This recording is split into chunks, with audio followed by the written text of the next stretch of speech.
Bom, boa noite a todos. É uma oportunidade, sempre um desafio, né? Falar em público e tratar de temas que transitam não só pela ciência, que é o nosso dia a dia, enfim, pelo menos na área biomédica, mas também a nossa proposta hoje é conversarmos e refletirmos juntos sobre a temática do existir, né? E como nós vamos ver, e certamente não seria necessário uma palestra como essa para descrever ou para relatar que o mundo vive uma crise de sentido, de propósito, de significado, né?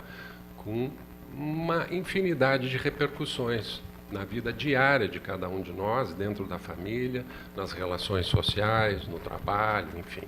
Tá? Então, o tema que nós selecionamos para hoje é esse, né? Encontrando sentido e propósito, e vamos falar um pouquinho sobre, nos atrever a falar um pouquinho sobre a questão da evolução filogenética, principalmente do sistema nervoso central, né? No que se refere à aquisição de funções muito sutis, muito especializadas, que nos diferenciam dos outros mamíferos, dos outros símios, né? E que nos dão, que nos conferem, né? Essa evolução filogenética ao longo dos reinos, né? Uma capacidade única da espécie humana, que é a questão da transcendência, né? De buscar as razões últimas do existir, da vida, do porquê da dor, do porquê do sofrimento, né? Muito bem.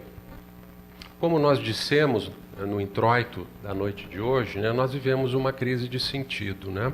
Sentido se refere a propósito, se refere a significado, se refere a valores, né? As coisas estão mudando muito rapidamente nos dias de hoje. O conhecimento científico, tecnológico, dobra a cada 6 anos, né? Se eu fizer esse ano, eu faço 30 anos de formado, né? A cada 6 anos eu precisaria estar fazendo um novo curso de medicina, simplesmente para me atualizar com a imensidade de novas informações, de novos conceitos, principalmente no terreno do campo molecular, né? Eu sou da época em que a gente discava o telefone desse jeito. Alguém é dessa época? Né? Hoje a gente tecla numa telinha, né, chamada LCD, né, sensível ao toque, né? Hoje nós temos uma auxiliar, né, no sistema Android ou no sistema iOS, né? Como é o nome daquelas secretárias que tem ali, que a gente pode pedir coisas pela Siri, e mais não sei o que elas ligam para nós, né? Vejam o quanto isso cria desafios para nós, né? Que dirá para pessoas que já estão hoje, atualmente, com 70, 80, 90 anos, né? Como será que eles estão lidando com tudo isso, né? Eu recordo quando, um pouquinho mais jovem, a gente tinha uma noção mais clara do que era certo, do que era errado, qual era o propósito da vida. Nós tínhamos metas e etapas para serem cumpridas, né? Algumas de forma, eu diria, quase que socialmente institucionalizadas, né? Como terminar o ensino médio, começar a trabalhar, começar a se virar, começar a ir de casa, começar a dar conta das suas coisas, né? Ainda continua assim, mas de uma forma muito mais diluída, tá? Talvez a expressão mais clara, né, e mais contundente, mais dramática desse momento de crise existencial que a humanidade vive, né, crise de valor, de propósito, significado, seja a questão do suicídio, né, que talvez vocês estejam acompanhando, né, que é uma situação que algumas pessoas, muitas pessoas, quase 1 milhão de pessoas no mundo atualmente optam pelo suicídio como uma resposta à vida, né? E é um momento quando não há mais sentido, quando a vida não faz mais sentido, quando acordar de manhã, se vestir, lavar o rosto, ir trabalhar, enfrentar os desafios do dia, não faz mais sentido. Quando olhar para as pessoas amadas, ou que nos amam, ou que nós amamos, quando olhar para um filho, quando olhar para uma mãe, um pai, um amigo, um amor, presente, passado, futuro, não faz mais sentido. É quando nós, seres humanos, optamos por violar o instinto mais soberano e primitivo que todos nós temos, que é o instinto de sobrevivência. Quando nada mais vale a pena. E nós desistimos. Tá? Só para termos uma ideia, quase 1 milhão de pessoas no mundo se suicidam. Cada 40 segundos alguém não encontra mais significados e acha que não vale mais a pena viver, né? Quando nós terminarmos aqui essa hora de bate-papo, vamos fazer as contas depois quantas pessoas desistiram de viver nessa hora que estamos conversando, né? Aqui em 2014, é uma estatística que nós encontramos, né? Já era a segunda causa de morte na faixa etária de 15 e 19 anos nos Estados Unidos, né? E naquele mesmo ano, 1 milhão de jovens em ensino médio foram atendidos a nível hospitalar por tentativas de suicídio nos Estados Unidos, que ainda para nós, né, que vivemos num país eternamente em desenvolvimento, né, ainda o temos como uma meta a ser conquistada, né? Com valores sociais, enfim, que ainda almejamos, né? E vemos que mesmo dentro de uma sociedade rica, com maior estabilidade econômica, enfim, com maior oferta de oportunidades, né? Há ainda essas contradições e esses paradoxos acontecendo em pessoas ainda encantadas com a vida, porque eu recordo, a adolescência não é fácil para ninguém, né? Mas existia uma mágica, uma magia. Volta e meia eu conseguia sentir isso, às vezes não, né? Mas era uma empolgação com a vida, era uma empolgação com o dia de amanhã, era uma empolgação quando eu tiver 18 anos e conseguir tirar a carteira de motorista, porque daí o mundo me pertence, né? Daí ninguém me segura. Né? Parece que essas coisas perderam um pouco seu valor. Né? Isso aqui é um mapa da Organização Mundial da Saúde mostrando onde mais as pessoas se matam. Né? Em vermelho são os países de maiores taxas do mundo, África, toda a União Soviética. Vejam a própria Índia, né? Com toda a sua história multimilenar de religiosidade, né? De crença na reencarnação, na sobrevivência, né?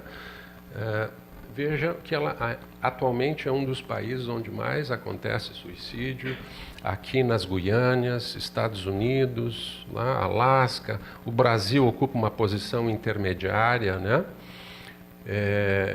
Austrália, né? Não tem, acho, jovem hoje, na segunda, terceira década, que não queira viver na Austrália, né? Trabalhar um pouquinho e surfar bastante, né? Se possível as duas coisas no mesmo dia, não é?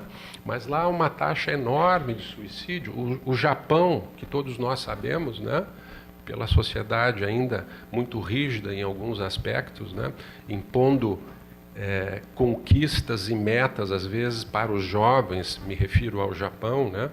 Como desempenho escolar, desempenho acadêmico, né? Colocando muito valor em cima disso, né? Como se só existisse um tipo de inteligência analítica, intelectiva, né? E não existisse um leque de possíveis inteligências que as pessoas podem, se não se sobressair num campo, podem se sobressair no outro, como na arte, como a inteligência atlética, enfim, né? Semana passada eu li na BBC que o país mais feliz do mundo é a Finlândia. Mas por que a taxa de suicídios lá também é alta? O segundo país é Noruega. Também a taxa de suicídio é alta. Né? O que está acontecendo no mundo? Né? Isso aqui é uma estatística brasileira, eu vou passar um pouquinho mais rápido, né? Foi, enfim, numa reportagem no Brasil, mas se refere ao mundo, né? Hoje o suicídio mata mais do que HIV no mundo todo. Né? Então, sobre o Brasil, ele ocupa essa posição honrosa de 8º lugar no mundo em suicídio, é o 4º na América Latina, né? Em 2012 foram quase 12 mil óbitos por suicídio no Brasil. E uma coisa alarmante aqui e preocupante para nós, né, pais, educadores, né, um aumento de quase 50% em uma década, né, 2003 a 2013, na faixa etária, na adolescência, principalmente 14, 15, 16 anos de idade. Né?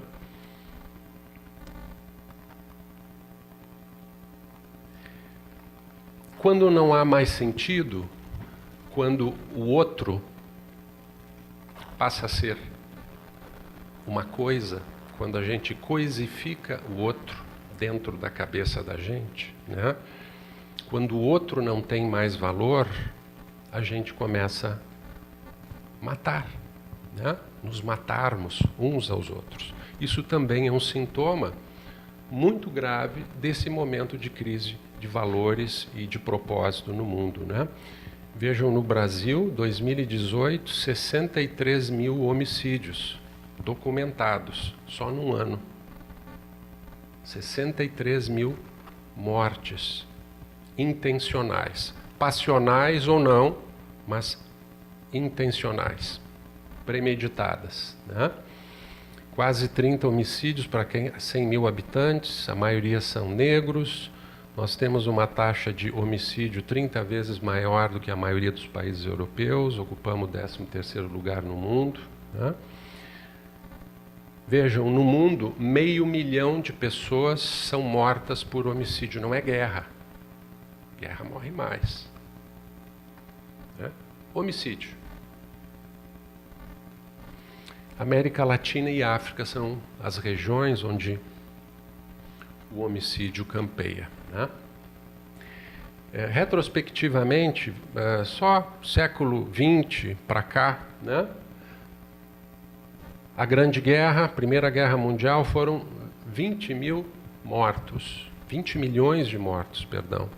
Segunda Grande Guerra, de 60, 80 milhões de pessoas foram mortas porque nós não estamos sabendo conviver com o nosso vizinho.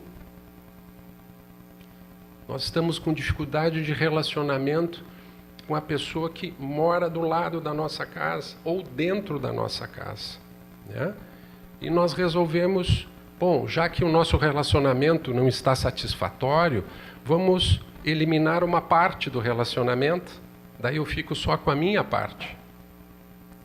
Que obviamente é a parte que está correta, que é a parte certa dessa equação, né, perversa, né? E a sociedade humana ainda aprendeu pouco com esses dois grandes episódios, né? Na Primeira Guerra Mundial foram 75 países envolvidos, 75 vizinhos, e às vezes com uma origem étnica assemelhada muitas vezes, né? Separados por um rio, separados por uma montanha, separados por uma língua. Agora, mais modernamente aqui, só para nós termos uma ideia, a guerra na Síria. 500 mil de pessoas já foram mortas lá, só em 2018. Síria, as estatísticas devem ser muito subestimadas, né? Quase 25 mil. Crise no Iêmen, 25 mil, 2018. Né? Guerra das drogas no México, onde mais se mata adolescente no mundo é México, na zona fronteiriça com os Estados Unidos, relacionado à violência do tráfico de drogas, né? Já se acumula 150 mil homicídios, mortes, perdão, né? Os vários conflitos no Afeganistão, desde o seu início, 78, já somam quase 2 milhões de pessoas que morreram porque a gente não sabe viver em paz, ou pelo menos de forma fraterna com os nossos vizinhos. Né?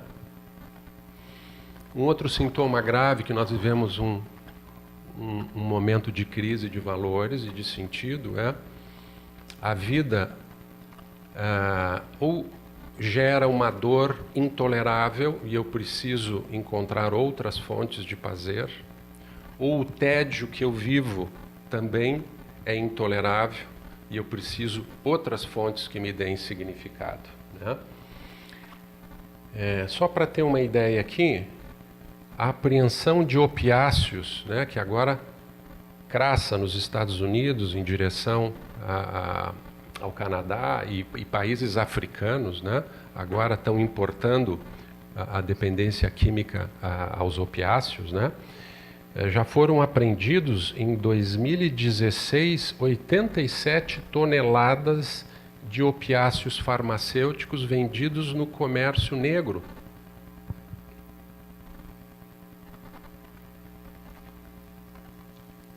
Em 2016, a fabricação global de cocaína atingia 1.400 toneladas. 10 mil toneladas de ópio no ano de 2017, um aumento de 65%. Né? Isso expressa uma coisa: a vida, do jeito que ela está muito ruim. Né? E eu preciso de algo que me ressignifique a vida. Né? Eu preciso encontrar algum sentido, ou pelo menos alguma fonte de prazer. Né?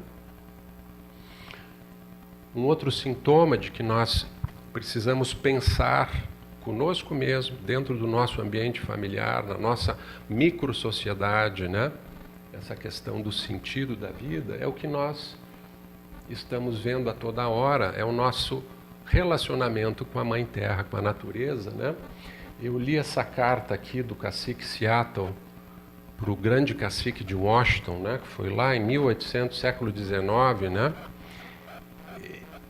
Eu sempre choro quando eu leio essa carta. É uma coisa espetacular, espetacular. Se vocês me permitirem, né? Os Estados Unidos estavam tentando comprar terras dos índios, obviamente para construir cidades, passar uma estrada de ferro, né? E esse cacique, que representava uma grande comunidade, deu uma resposta a Washington, né? E eu extraí alguns trechos que me chamaram muito a atenção, né? Sabemos que o homem não compreende o nosso modo de viver. Para ele, um torrão de terra é igual ao outro, porque ele é um estranho que vem de noite e rouba da terra tudo quanto necessita. A terra não é sua irmã nem sua amiga, e depois de exauri-la, ele vai embora. Deixa para trás o túmulo de seus pais sem remorsos. E que espécie de vida é aquela em que o homem não pode ouvir a voz do corvo noturno ou a conversa dos sapos no brejo à noite? Todos os seres vivos respiram o mesmo ar. Animais, árvores, homens. Não parece que o homem branco se importe com o ar que respira. Como moribundo, ele é insensível ao mau cheiro.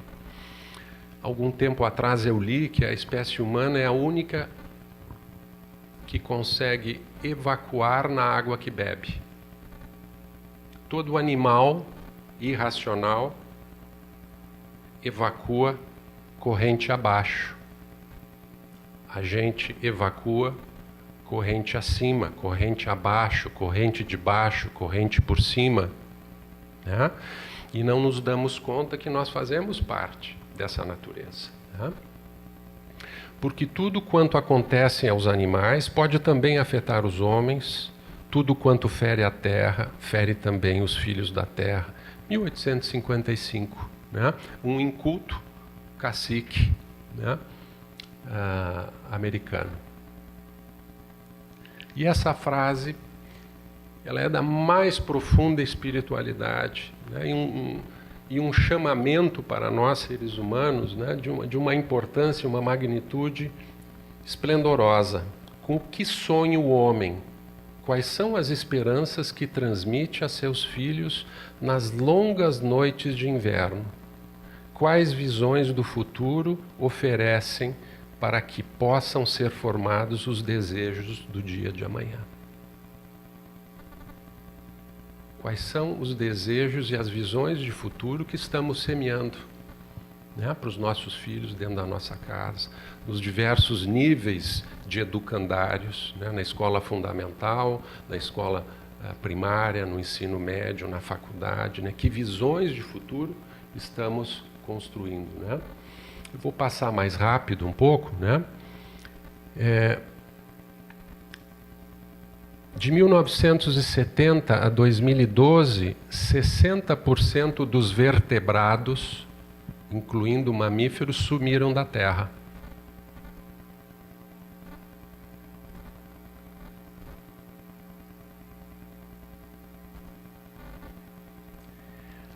Populações de animais selvagens no mundo poderão reduzir quase 70% até 2020, o que nós temos hoje, né?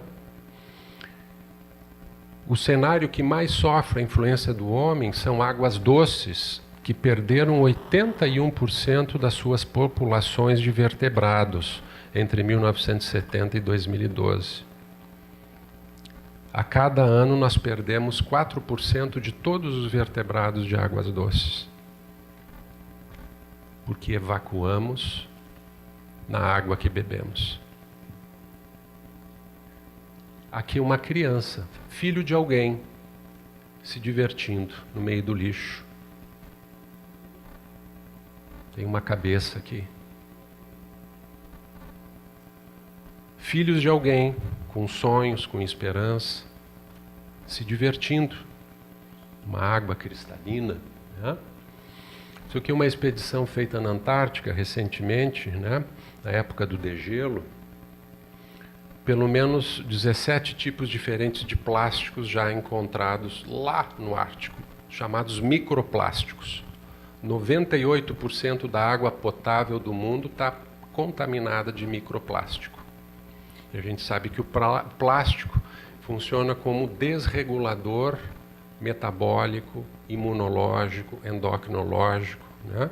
O plástico tem ação hormonal, interfere não só na nossa espécie, como em toda a cadeia de espécies, a cadeia de vida, né? Desde a bactéria unicelular até os animais vertebrados superiores, mamíferos, né? Em 2018, aproximadamente 6 milhões de toneladas de resíduo plástico foram despejados nos oceanos nos 7 primeiros meses de 2018.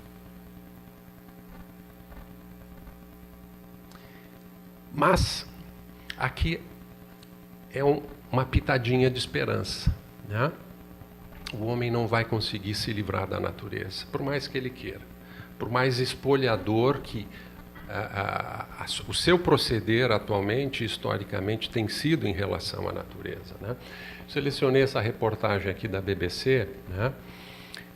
Onde eles fazem uma revisão longa sobre conceitos de biologia muito atuais, muito modernos, que estão modificando a maneira da gente entender a natureza, né? É uma reportagem que se refere às bactérias que moram no intestino da espécie humana. O tipo de bactéria que nós temos no nosso intestino pode aumentar ou diminuir o risco de diabetes, aumentar ou diminuir o risco de reumatismo, aumentar ou diminuir o risco de câncer, aumentar ou diminuir o risco de esquizofrenia, de transtorno de ansiedade, de transtorno bipolar, de autismo. E a bactéria que está no meu intestino depende do que eu como, da água que eu bebo, e eu não vou me livrar dela. São 100 bilhões de bactérias que habitam o meu intestino. E se eu não aprender a viver em harmonia com elas, né, elas vão tentar sobreviver, como nós, né? E possivelmente vão gerar um ambiente inóspito para o hospedeiro que é nós, né?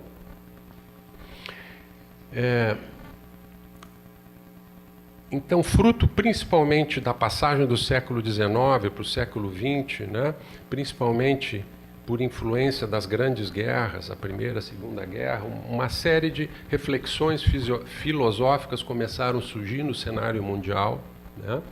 Uma delas é a questão do pós-modernismo, que é um momento cultural que nós vivemos, né?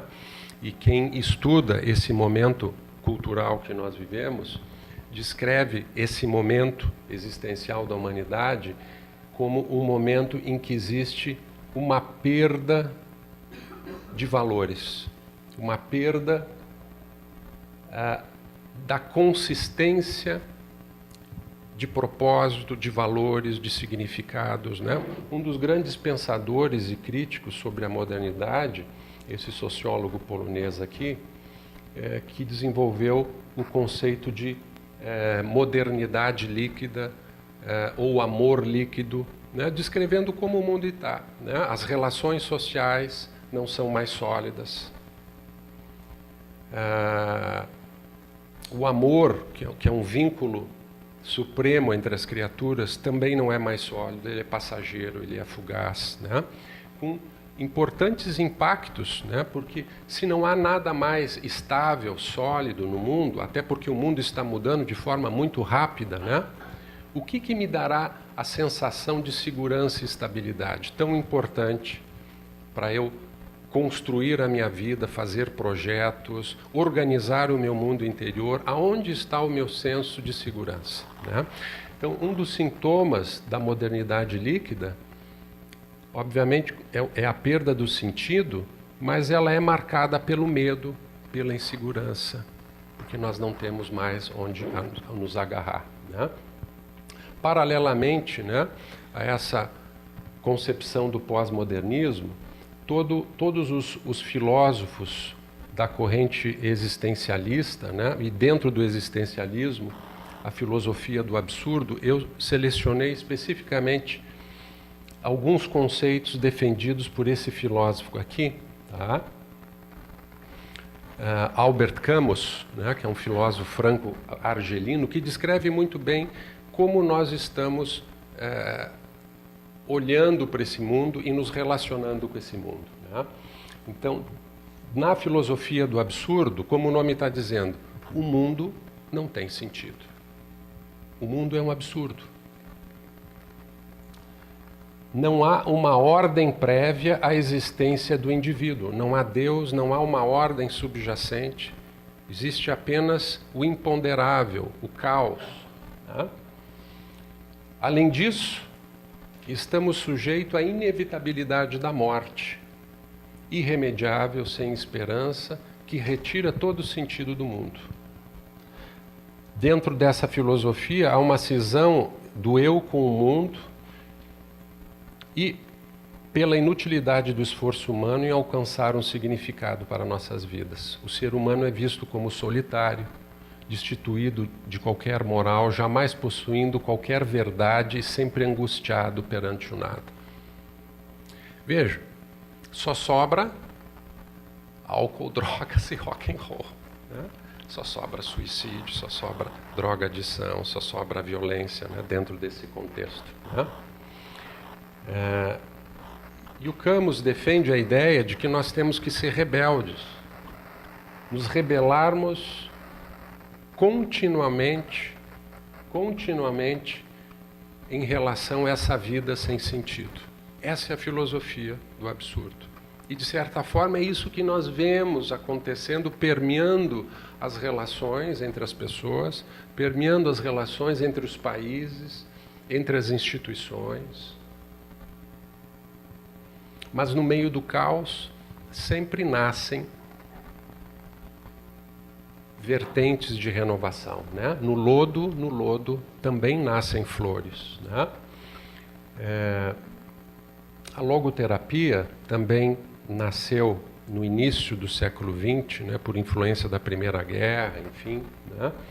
Esse psiquiatra, neuropsiquiatra austríaco, muitos, acredito que talvez a maioria conheçam a história do Viktor Frankl, né, que sobreviveu a 4 campos de concentração, desistiu de fugir para os Estados Unidos porque os seus pais não tinham condições, dada a idade avançada, de tolerarem a viagem, e ele não quis deixá-los para trás, e ele resolveu ficar na Áustria para cuidar dos pais idosos. Tinha uma esposa grávida e um irmão, e todos acabaram em campos de concentração. Ele foi o único que sobreviveu. Né? E ele descreve a trajetória dele. Né? E ao longo desse processo, né, de muito sofrimento, de muito questionamento, onde a gente é confrontado, onde ele era confrontado, e as pessoas com quem ele convivia nos campos de concentração, com a presença da morte em tempo real, a qualquer instante. Morte, sofrimento, privação, despersonalização, porque a política do nazismo era despersonificar, tirar todo o valor, até que a pessoa, não encontrando mais valor, se matava. E era tradicional, as pessoas que desistiam de viver, elas iam e se grudavam nas cercas elétricas. E no último campo de concentração, o Frankl fez um pacto consigo mesmo. Eu não vou para o fio, eu não vou procurar o fio. Né? E desenvolveu toda uma psicoterapia, fundamentada também em princípios freudianos e adlerianos, mas acho que teve uma grande contribuição, baseada na vida com significados. Né? Então, dentro da visão de Frankl, né, há alguns valores que podem inundar a nossa vida de sentido, de propósito, de significado e fazer tudo valer a pena. A dor, o sofrimento, a privação, quando eu não puder evitá-los. Né? Esses valores seriam os valores criativos. Né? A expressão criativa de cada um de nós no nosso trabalho, poder criar, gera prazer, gera significado. Voluntariado, serviço comunitário, qualquer tipo de realização e construção social em que eu mobilizo valores e recursos da minha intelectualidade, do meu afeto, e projeto isso para fora de mim. Né? Um segundo grupo de valores que podem dar significado à vida são os valores experienciais. Toda forma de arte, música, estesia, amor, amizade, o pensar e o refletir sobre a vida, né? E um terceiro grupo são os valores atitudinais, que são especialmente importantes quando a gente enfrenta uma situação de sofrimento e de dor que não pode ser evitada. Né? Uma pessoa que tem um câncer terminal, provavelmente ela está privada de muitos desses valores criativos e existenciais, né? Mas ainda ela pode escolher a forma de ela reagir frente àquela situação. Frankl costumava dizer que entre o estímulo e a resposta há um espaço. E nesse espaço eu posso decidir como agir, como responder frente àquele estímulo. E isso também pode dar significado. Curiosamente, eu fiquei selecionado para fazer essa palestra agora, né? Que é um projeto de ciclo, é um ciclo de palestras aqui da Associação Médico Espírita, e eu não sabia exatamente sobre o que eu iria falar aqui. E eu não sei quem, mas eu estava saindo da sociedade aqui da Mergs, há umas 3 semanas atrás, e a nossa secretária, Aline, me entregou um pacotinho, e dentro desse pacotinho tinha esse livro, que alguém mandou me dar, que eu não sei quem é. Eu não sei quem é que não tinha dedicatória, não tinha um bilhetinho, não tinha nada, estava dentro de um saquinho plástico. Qual é o sentido?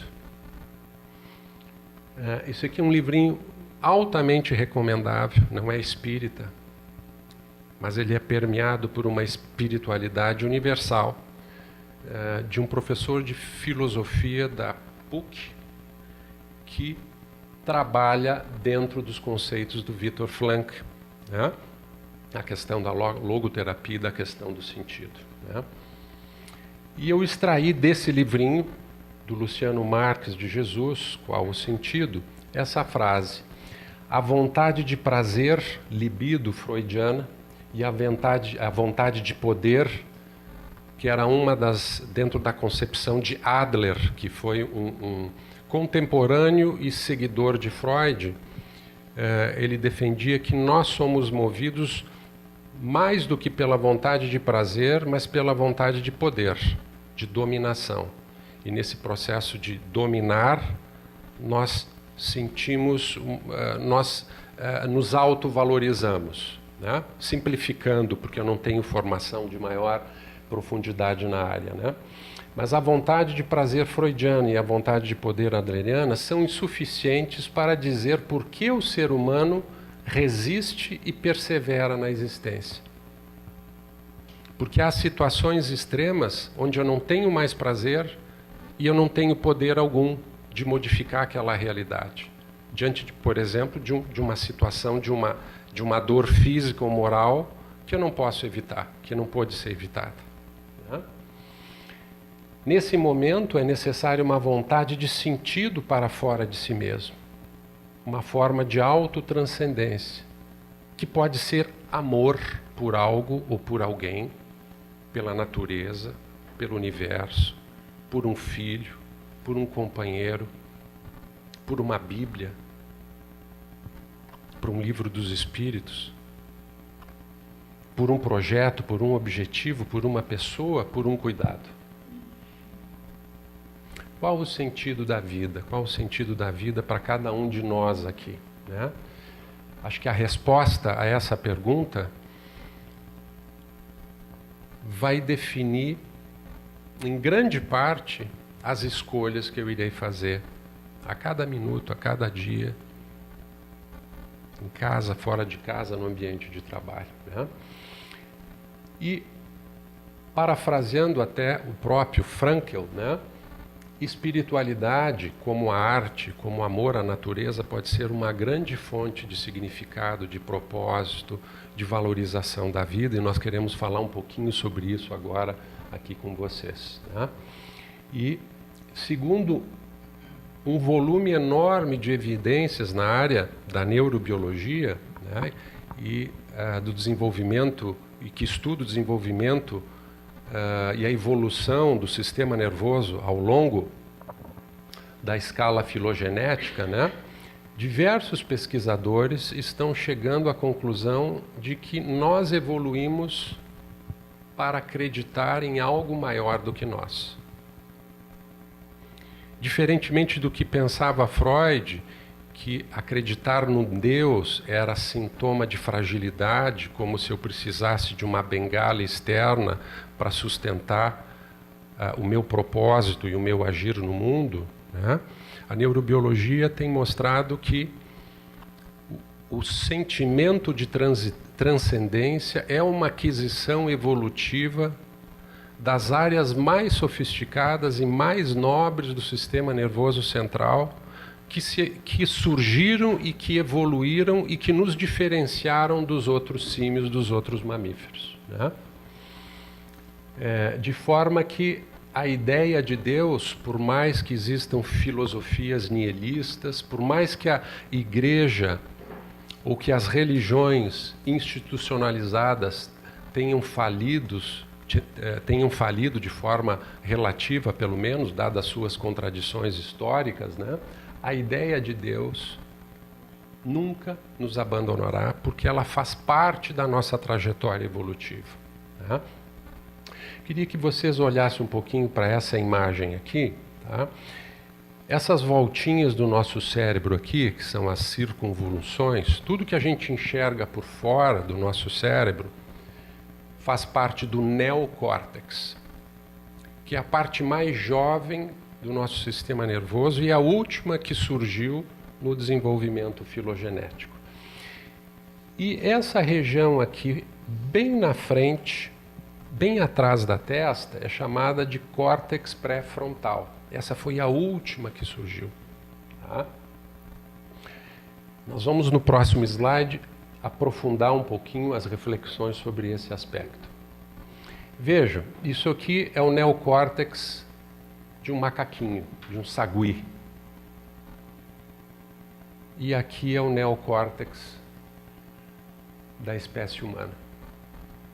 Todas as outras estruturas do nosso sistema nervoso, por exemplo, aquelas estruturas que mais basilares no nosso sistema nervoso, por exemplo, as estruturas nervosas que controlam o mecanismo de luta ou fuga.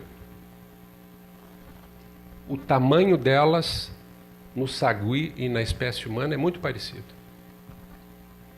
A parte do sistema nervoso que controla a visão, que controla os batimentos cardíacos, que controla o aparelho digestivo, em termos de dimensão, de arquitetura, é muito semelhante ao longo dessa escala. A grande diferença é o que aconteceu nessa parte, que é o neocórtex, que de 2 milhões de anos para cá, por mecanismos ainda não bem compreendidos, começou a se desenvolver e se diferenciar de uma forma muito especial, que talvez os mecanismos genéticos evolutivos ainda não têm condições de explicar de forma adequada por que na espécie humana, no Homo sapiens, né, essa região, a partir de 2 milhões de anos, começou subitamente a sofrer um processo de expansão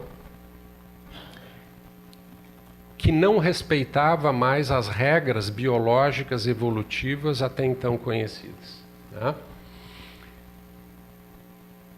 Vejam, por exemplo, aqui em linhagens humanas e desse pequeno chimpanzé aqui, começaram a divergir o cérebro desses dois símios humanos e esse chimpanzé começaram a se tornar diferentes 6 milhões de anos atrás, e naquela ocasião o cérebro do humanoide primitivo era 30% menor em termos de volume que o atual, né?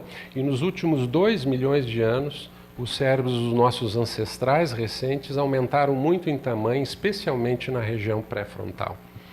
E vejam, essa região pré-frontal está relacionada a controle de impulsos, emoções, flexibilidade de pensamento, memória de trabalho, capacidade de se autogerenciar, de se automonitorar, planejamento, capacidade de estabelecer prioridades, né? Organização, dar valor e significado às coisas, né? E possivelmente, e é o que a experiência em neurociência das experiências religiosas tem mostrado, está intimamente relacionado à experiência da transcendência, da religiosidade, das práticas espirituais, prece, oração, meditação. Todas as práticas espirituais provocam modificações no funcionamento e na estrutura dessa região do córtex pré-frontal e de outras também, mas particularmente essa que é anatomicamente a região do nosso sistema nervoso que dá significado para as coisas, que dá valor para aquilo que a gente experiencia, né? Internamente ou externamente. Então, só para fechar esse raciocínio, a expansão do neocórtex, principalmente na região pré-frontal dos humanos, não é previsível a partir das regras comuns para o escalonamento do cérebro dos primatas. O que aconteceu há 2 milhões de anos atrás? Não sabemos. Parece que a genética e as regras da biologia evolutiva não explicam isso, né? O espiritismo tem uma grande contribuição nesse campo, né? Porque oferece uma síntese entre o criacionismo e o neodarwinismo. E isso vai ser objeto de uma outra palestra dessa no futuro, ao longo dos próximos meses, né? E há uma questão fundamental hoje, nesse ramo da neurobiologia que estuda as experiências religiosas e espirituais, né? Até que ponto a organização do córtex humano pode ser explicada pelos padrões genéticos e desenvolvimentos compartilhados com outros primatas? Será que foi a experiência que começou a modificar o cérebro? Hoje a gente sabe que a epigenética, que são as experiências que a gente tem, né? Experiências sensoriais, estímulos os mais diversos, o alimento que eu como, a luz que eu estou exposto, né? Todos esses estímulos, todas essas experiências são capazes de modificar a expressão do meu material genético, né? De uma forma favorável ou eventualmente desfavorável. Quem sabe isso, né? Ou quem sabe existe um outro fator ainda imponderável, mas que ao longo desse processo evolutivo gerou o desejo dentro de nós de encontrarmos a causa e o significado para a nossa vida, para o sofrimento que eventualmente nós experimentamos, né? E provavelmente essa região do nosso sistema nervoso que nos coloca em relação com todas as questões de transcendência, de espiritualidade e das causalidades, né? Aqui vejo um dos pesquisadores das práticas espirituais no ambiente da neurociência, né? O Richard Davidson, aqui da Universidade de Wisconsin, fundador do Centro de Investigação de Mentes Saudáveis. Esse francês aqui, que curiosamente é fotógrafo também, mas se tornou um monge budista, saiu nas manchetes das maiores revistas de maior circulação no mundo, alguns anos atrás, como o homem mais feliz do mundo. E ali é um momento que ele está sendo estudado dentro de uma ressonância, a atividade cerebral dele enquanto ele medita, enquanto ele ora, né? E a conclusão dos pesquisadores, a base de um cérebro saudável é bondade. Não é mais uma recomendação moral, seja bondoso, seja caridoso. Isso faz bem para ti, é diferente. Não é para você ser querido, não é para você ser benquisto, é porque dar amor, dar bondade, dar fraternidade faz bem para o nosso cérebro, faz bem para o nosso coração. É por isso que é bom. E por isso que não dar isso dentro da visão religiosa, independente de qual tradição religiosa a gente esteja falando, é pecado. É pecado porque a gente não está expressando o nosso melhor. E a gente não está fazendo o melhor para nós, né? E curiosamente, essas mesmas práticas espirituais que foram desenvolvidas ao longo da história da humanidade, como a prece, a oração, como toda a atividade ritualística em torno das questões religiosas, que são milenares, a gente vê lá na tribo indígena, a gente vê lá em qualquer cultura mais primitiva, o culto da natureza, dos deuses, enfim, né?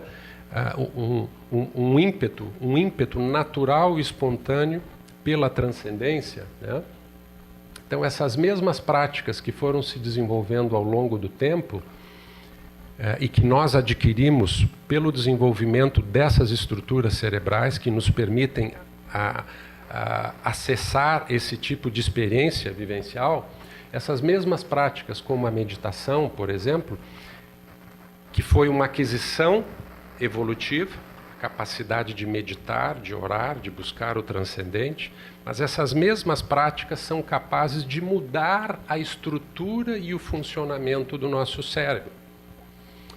Vejam aqui que a prática de meditação, 20 minutos por dia, 8 semanas, faz uma ressonância antes e faz 8 semanas depois, grupo controle, um grupo não participa, não faz meditação e o outro grupo faz o treinamento em meditação, foi capaz de aumentar a concentração de neurônios, que a gente chama de substância cinzenta, que são os corpos dos neurônios, a parte nobre da célula nervosa, né?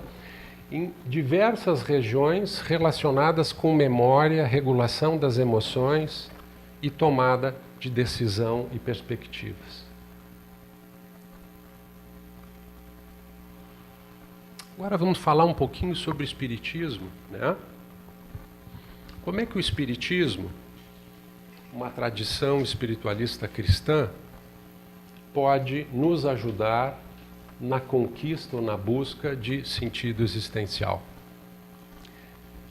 Como é que ele pode nos auxiliar a responder os porquês? porquê da vida, o porquê eu estou aqui, o porquê sofremos, o porquê um tem mais do que o outro, né? Por que um tem tão pouco e o outro tem muito, né?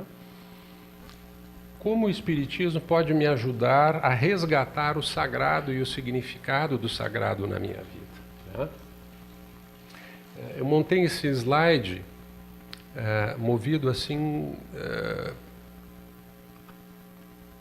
pela intuição de momento, né? Foram coisas que a gente foi lendo ao longo de muitas décadas, né?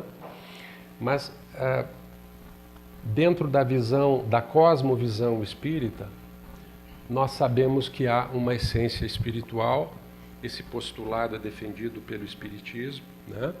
Há fenômenos espirituais que ratificam essa tese de que existe uma essência espiritual, os próprios fenômenos mediúnicos, né?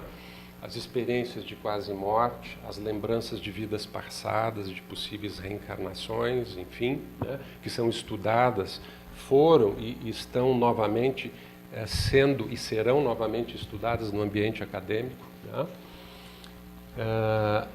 E que essa essência espiritual é pré-existente e sobrevive, diferentemente da filosofia do absurdo, né? O Espiritismo defende a cosmovisão de que há significado, há uma ordem subjacente, defende a ideia de que aquilo que nós enxergamos como caos, como desordem, é algo transitório, momentâneo, dentro de um contexto supremamente maior de ordem, de harmonia e de direcionamento para estados harmônicos, convergentes, cada vez de maior harmonia, felicidade e plenitude, né? Que a morte é apenas uma passagem, que os laços fraternos se renovam sempre, que a gente não perde ninguém, morrer é mudar de endereço, a gente reencontra quem a gente ama, a gente reencontra quem a gente odeia, para aprender a amar, que o destino de cada um de nós é sermos felizes, mas não daquela felicidade paternalista, né, que o papai compra um presente, pronto, meu filho, agora tu está feliz, né? Quanto tempo dura a felicidade de um presente que a gente ganha? Um dia, uma semana? No ano seguinte, muitas vezes o presente está jogado num canto e eu estou pensando num outro presente, né? Tudo que vem de fora, que não é conquista interna, em geral dá uma gratificação muito fugaz, muito passageira. É isso que o Espiritismo tenta nos mostrar, né? Que a felicidade é um direito inato do ser humano, mas deve ser uma conquista também. E eu vou conquistar essa felicidade compreendendo a dinâmica, a ordem, as regras do jogo da vida, onde ninguém é melhor do que ninguém, independente da cor, do status social, da origem étnica, né? Onde até mesmo a bactéria talvez tenha a mesma importância ou maior importância ecológica do que eu. Homem, destruidor da natureza, enquanto a bactéria está harmonicamente, muitas vezes, integrada no seu eixo ecológico, exercendo as suas funções dentro de um encadeamento harmônico que gera vida e renovação da vida, né? Que o sofrimento é passageiro, não é punição. 99% do sofrimento pode ser evitado, né? Simplesmente calando aquela palavrinha, aquele comentáriozinho, colocando um pouquinho de água fluida na boca quando a gente está diante de um desafio, quando a gente é agredido, só evitando de falar bobagem naquela hora específica. Quanto sofrimento eu sou capaz de evitar, né? Quanto sofrimento eu sou capaz de evitar se eu optar por hábitos de vida saudável? Não fumar, me exercitar, tentar me alimentar o melhor possível, né? Não há punição, há experiência. A gente aprende com prazer, a gente aprende com desprazer, né? O Espiritismo e não só o Espiritismo, mas todas as religiões honestamente comprometidas com o bem-estar humano, com a fraternidade humana, defendem a mesma coisa, né? As experiências da vida nos oportunizam a chance de desenvolver aquilo que os budistas chamam de equanimidade, que é a capacidade de me manter íntegro, estável, na alegria ou na tristeza, sem desespero, mas não é negando a dor, sem euforia, que me faz tingir a realidade muitas vezes de cores irreais, né? Mas seguir caminhando, aprendendo com tudo isso, né?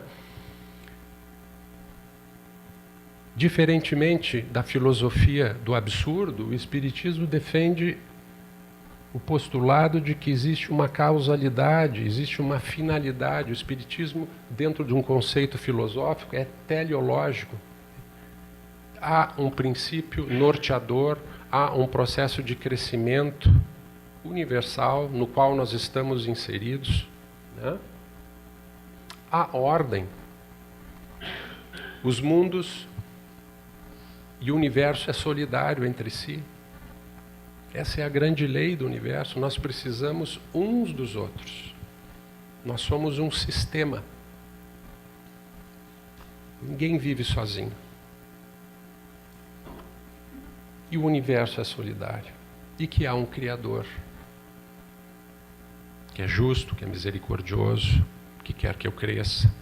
Vejam, essa cosmovisão é capaz de me resgatar daquele cenário sem sentido existencialista, do absurdo, onde eu não tenho nada nem ninguém aonde sustentar os meus valores, os meus propósitos existenciais.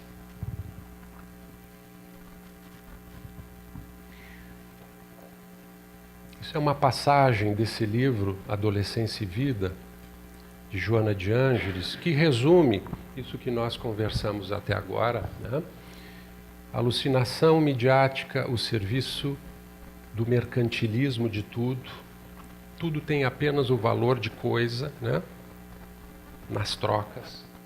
Vem a pouco e pouco removendo o sagrado do ser humano, que perde o sentido existencial, tombando no vazio agônico do enclausuramento do seu próprio eu, de forma muitas vezes narcisista, né? e gerando muito sofrimento. E por que Jesus será que recomendava, né, que nós deveríamos buscar primeiro o reino dos céus e sua justiça, porque tudo mais vos seria acrescentado?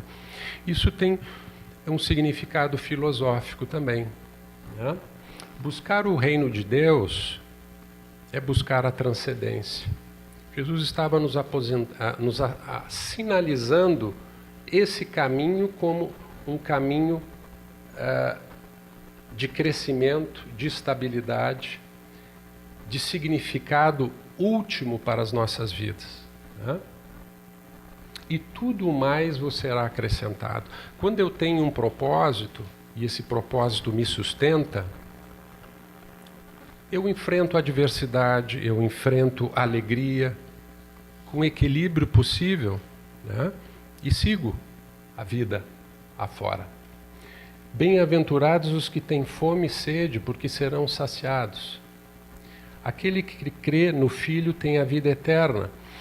Aquele que crê na mensagem que eu vim trazer, que é de fraternidade, de união, de que existe uma ordem no universo, né? Não fica à mercê das circunstâncias.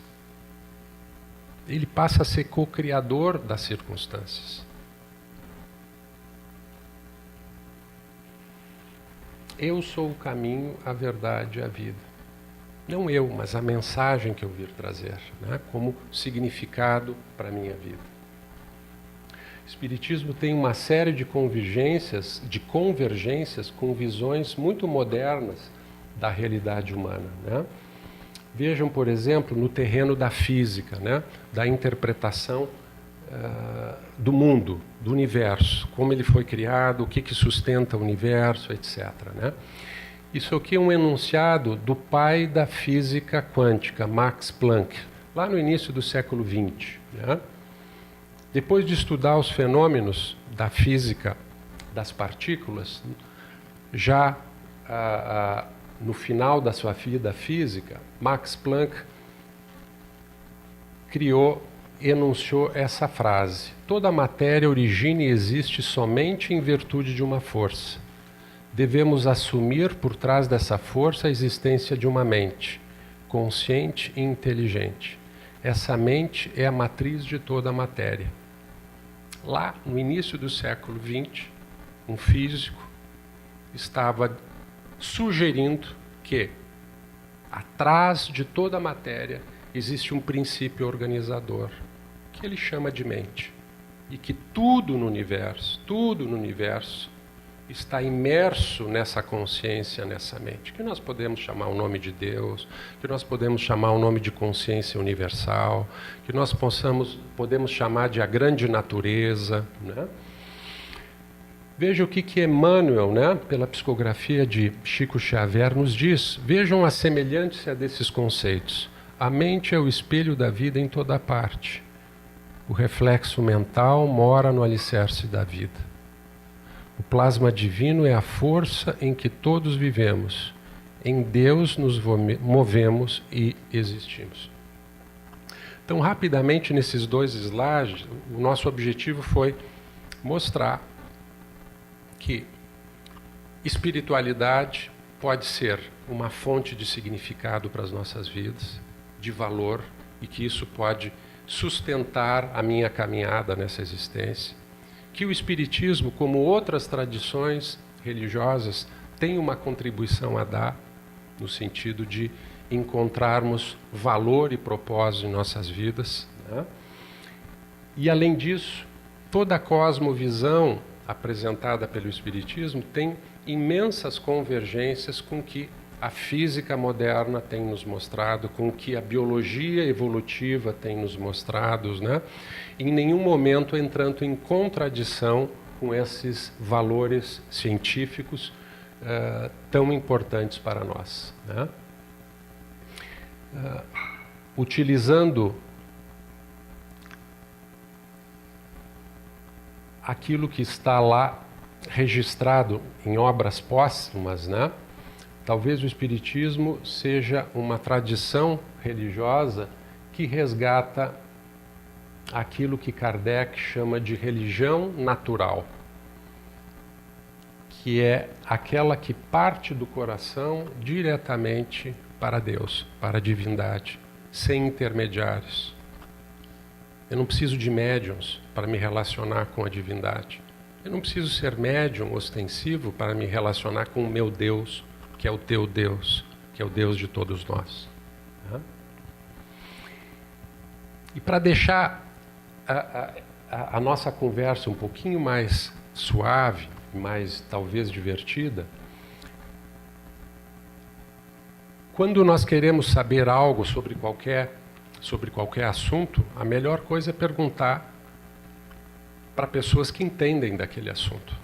Nada melhor do que perguntar para aquelas pessoas que insistem em viver qual a razão de viver. O que faz elas quererem viver a despeito de tudo. Né? E talvez as pessoas que vivam muitos e muitos anos tenham algumas respostas que podem ser úteis para a nossa vida. E eu selecionei algumas imagens sobre isso. Né? Vejam. Isso não tem nada a ver com espiritualidade. Ou tem? Mas esse cara aqui, com 76 anos, encontra propósito na vida pulando de paraquedas ainda. Para ele é importante. Se é importante e se é promotor de crescimento, é digno, é valoroso. Né? Essa senhora começou a marcar no seu corpo os períodos e as fases da sua vida. E aquilo passou a ter um significado simbólico que lhe dava valor e significado. Dentro até mesmo daqueles valores propostos por Frankl, né? Que são os valores criativos, de criar, os valores experienciais, formas de arte, como uma expressão de propósito e de significado. Vejam aqui, talvez, o aluno de medicina, o graduando, o formando de medicina, talvez mais idoso do Brasil, não sei se do mundo, né? Se graduou em medicina com 82 anos em São Paulo, alguns anos atrás. Né? O que faz uma pessoa, depois de provavelmente ter criado filhos e netos, né, querer fazer um curso de graduação? Certamente existe um propósito, um significado. Né? Aqui são personalidades históricas, né?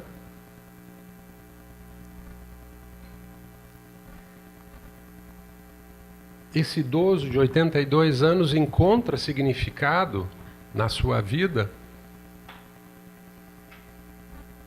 se equilibrando numa linha, numa ravina.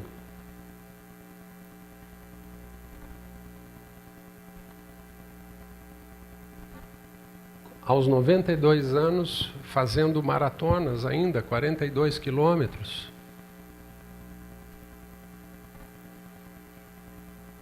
Esse indivíduo aqui escalou o Monte Fuji com 99 anos. Parece que não conseguiu descer depois, mas subiu. Vejo essa senhora aposentada, começou a correr depois dos 50 anos de idade, né? E resolveu comemorar, marcar o seu aniversário fazendo triatlon, 42 quilômetros, correndo, 4 quilômetros nadando, 180 quilômetros pedalando, para comemorar o seu aniversário. Essa senhora começou a correr quase aos 60 anos de idade, se tornou a mulher mais rápida do mundo nessa faixa etária. Isso deu a ela significado. Né? Catapultou crescimento, progresso, renovação de valores. Né? É muito bem-vindo. Todas as idades trazem problemas, mas também trazem soluções. Para cada desvantagem existe uma vantagem. Para cada perda mensurável existe um ganho imensurável.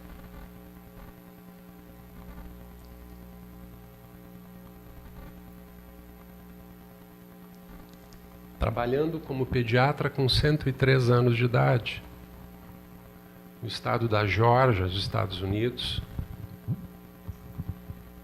Se aposentou aos 110 e desencarnou aos 114. Tá bom, né? Essa é uma meta que eu quero para mim. Vejam que coisa linda. Quando no Quênia a educação fundamental passou a ser gratuita, ano 2000. Até então, só quem pagava podia aprender a ler e escrever. Ele era um lutador de Mau Mau. Ele se inscreveu na escola fundamental porque o sonho dele era aprender a ler, a escrever.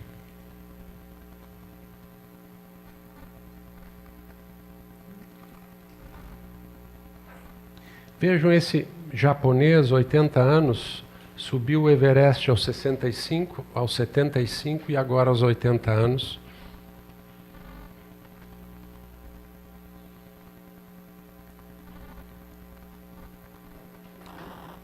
Vejo, olha as perninhas da criança, firme, mas encontrando o significado em esquiar. Também não recomendo fazer bungee jump com 96 anos. Isso é um amigo nosso que está fazendo pós-doutorado agora na URGS, faz 94 anos agora em julho, né? Quem não acompanhou a trajetória dessa pessoa que enfrentou limitações incalculáveis, né? Mas conseguia descobrir encanto, propósito, significado, né? que lhe sustentou até os 74 anos, movendo os olhos para poder mexer o mouse do computador e trabalhar no computador. Recentemente, aqui em Porto Alegre, esteve essa pesquisadora canadense aqui, essa psicóloga, nas fronteiras do pensamento, e ela relatou a experiência dela de um grupo de pesquisadores canadenses nessa pequena ilha aqui que pertence à Itália, que é a Sardenha, que é o lugar onde existem pessoas com mais de 100 anos, a maior densidade de centenários do mundo, né? E eles foram lá para tentar entender por que essas pessoas eram teimosas e queriam continuar vivendo, né? Será que são fatores genéticos? Será que a água do Mediterrâneo tem alguma química que favorece a isso, né? Vejam essas imagens, gente. Isso é lá na Sardenha. Nós vemos isso ainda regularmente aqui no nosso mundo? Sim ou não? Pouco. Muito menos do que se via. Sentar na rua, comer uma fruta, um cacho de uva e jogar a conversa fora. Se faz isso com frequência? Não se faz mais. Cuidar da sua horta, que produz o alimento que é consumido na casa, que alimenta os seus filhos, os seus netos, os seus bisnetos. Isso é importante para mim. Conversar, se olhar, olho no olho, se tocar, rir, contar bobagem. O que os pesquisadores concluíram depois de mais de 10 anos de pesquisa, né? Que estar vivo além dos 100 anos, o principal fator de longevidade é sociabilização.